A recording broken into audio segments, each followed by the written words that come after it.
car fans, welcome to the Muscle Car Modeler. My name is Ral, and this week I'm going to feature here a Pontiac. This is a 71 Pontiac Formula 400. This is a Firebird, and it's the second year of the second gen F body from both Chevrolet and Pontiac. And when Pontiac got the green light to do their version, they were very limited on what they could and couldn't do. They were pretty much stuck with a lot of the GM body lines and panels, so there really wasn't much they can do with it. And one thing that kind of intrigues me is the fact that all of these are now fastback bodies, which compared to the competition, the 69 and 68 and 67s, you had your in the GMF bodies in the Pontiac Firebird line, your hardtop and your convertible, there was no fastback. But Plymouth's Barracuda was mostly a fastback. They had the notch back and they also had the convertible, but all of those were pretty much dropped in the Pontiac line, and they strictly went with the fastback for 70 and on, which I think was kind of interesting, because at the same time the Cuda went more muscular and dropped the fastback completely. So one manufacturer adopts the fastback body style and the other manufacturer just completely drops it. They went hardtop and convertible only in the Plymouth Barracuda or Cuda line and Barracuda line, and here does Pontiac went quite the opposite. But they didn't have a whole lot of time to change it up from the Camaro look from the Firebird, to make the Firebird. So there's a whole lot of similarities in the body and everything, just some touch-ups here and there with the way they did the bumper, the tail lights, the marker lights, and then the whole nose and the fenders a little bit, but really not too much. But that's what, in their time constraints and the budget, they were allowed. Now, they also had, the plain old Firebird line. They had the Esprit line, which had the 350. But then the Formula 400 had the 400 engines in them. And then they had the Trans Ams, which is the one I know of and everybody knows of, with the big old hood scoop and all of the spoilers and stuff attached to, which had the rear spoiler, and then the front spoilers and all the flares for the wheel openings and all that stuff. And quite interesting, I'd read somewhere that this hood, this twin scoop hood, was actually an early Trans Am design, and it was decided not to go with it for the Trans Am, but it made it to the Formula 400. And interesting, I did it on this one. Not all of them are functional ram airs, believe it or not. I thought they were, but they're not. If it has the ram air badge on the side here, on the real car, it should be a functional one where the scoops are opened up and then the air cleaner seals to it.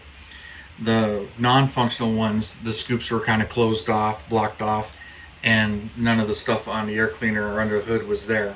The Trans Am had the functional shaker scoop, and then that became non-functional later on, which kind of interesting too. And another thing that's interesting to me in this body style is the fact that when you think of these, you think of the Trans Am, and of course you think of the special edition Bandit black ones, the black and gold ones, which were Trans Ams. And interesting to find out, 71 this year in this body style was the only year that black was available on the Firebird for the second gen. I believe it was available in 67, 68, and 69, but when the 70 body style came out, black was not available. And then when it came to the Trans Ams in 69 were only white with blue stripes. 70, they were white with a blue stripe or blue with a white stripe, which was this particular color I kind of chose here. The Trans Ams were. In 72, same kind of thing, except there was one 72 that was done in red as far as a Trans Am goes. And then in 73, Trans Am's got the big bird on it. And then those are available in white, red, or green for 73. But as it moved on, other colors became available. I believe blue was available in 73 also, but I'm not 100% sure on that. I believe it was 74. The fact that black appeared only on the 71 Firebirds, so you can get a Formula 400 in black, and your regular Esprit and your Firebird in black. The Trans Am you could not get in black for 71. That black only became available on the Trans Am in the 75 special edition with the gold ones, which is we call it the Bandit edition, but it really isn't. That was just the car that he had for the movie. So when it came to that, I thought that was quite interesting that black was not available, because it's such a stable color, and it's usually almost every car has black available on it. I read that and I thought about doing this one in black, but I had already had my mindset on going with this blue color here. So when it came to rebuilding this and enjoying it, this actually is the MPC 1971 annual. You can see the 71 on the rear bumper here, and then the tail lights and stuff. The 71 body has this grill right here on the side here. That's something that's unique to 71 only, and the annuals have that. 70 is a little bit different as far as the emblems go, and same thing for 72. I didn't put the rear wing on this one. A lot of people would add them. They kind of were available, or they were available late in 71, but that was pretty much a Trans Am thing, but they were becoming more available on a lot of the Pontiacs. I put the honeycomb wheels on it. Not 100% sure those are available on the Formula 400 for 71, but I wanted to change it up a little bit. And I don't believe I had the original wheels when I got this one for restoration. I added these mirrors. MPC doesn't give you mirrors, and these are resin mirrors, and they're actually from Scale Equipment Limited, and I'm not sure if they're still selling today. I believe they are. There's not much on their website, but it's been a few years since I bought some, but I swear I bought like 10 sets of these because of all of the MPC Firebirds and Camaros I have.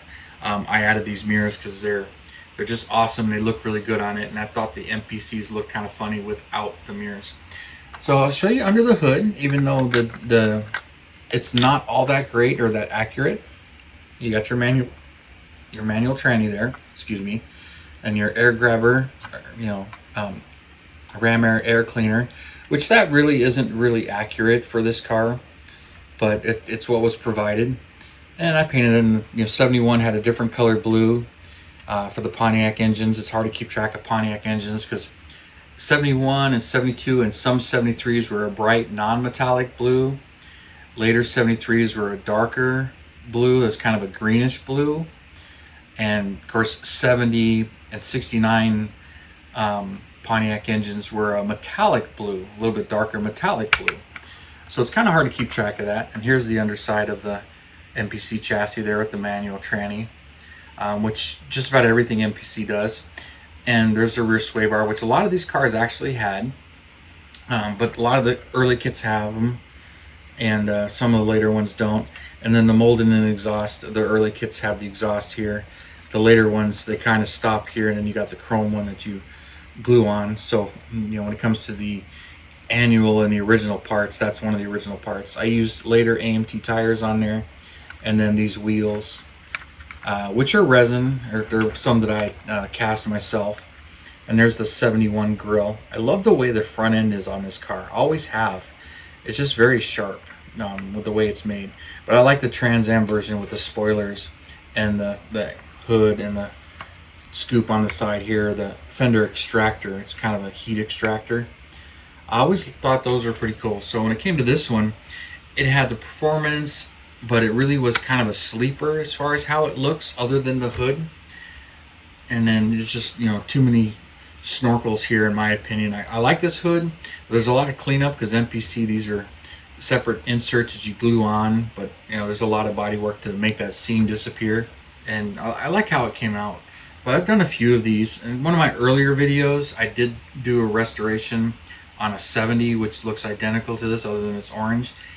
Not a very good video in my opinion, because I made that so long ago. It's one of my first videos, and it's really short. You can check that out. I'll probably put a link to that one at the end just to get the views up on that one, because when I showed that one, it was really early on where I really didn't have a whole lot of subscribers. But I enjoy building these, and all these restorations I really enjoy, just to get something unusual or rare. And then there's the dash, which it has the Formula wheel, which some of them could have. It was an option. But it had the dash in a wood grain, which only the Trans Ams had the engine turned dash. The regular Firebirds and the Formula 400s would have a wood grain dash insert, which you can see there, and all the foil work and all the detail I did to it. But this one, it just really looks sharp, and just want to just enjoy my collection, and got a number of them. And I still got a few more to restore, some 73 and 74s, and of that matter, and got to get some of the other Trans Ams as well, but don't have a whole lot of Pontiacs, but this is one of the ones. And these Formula 400s, I just kind of really enjoy them, especially the first 3 years or 4 years, 70 to 73. 74s, to me, the bumpers get kind of awkward, but it's still one of the last of the performance ones, and I got to build one of those Trans Ams. But anyway, that's enough rambling on about this particular one, and I hope you enjoyed this video.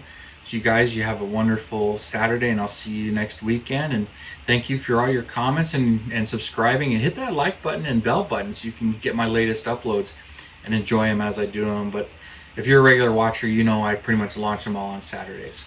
So thank you. You have a wonderful weekend, and I will see you next Saturday.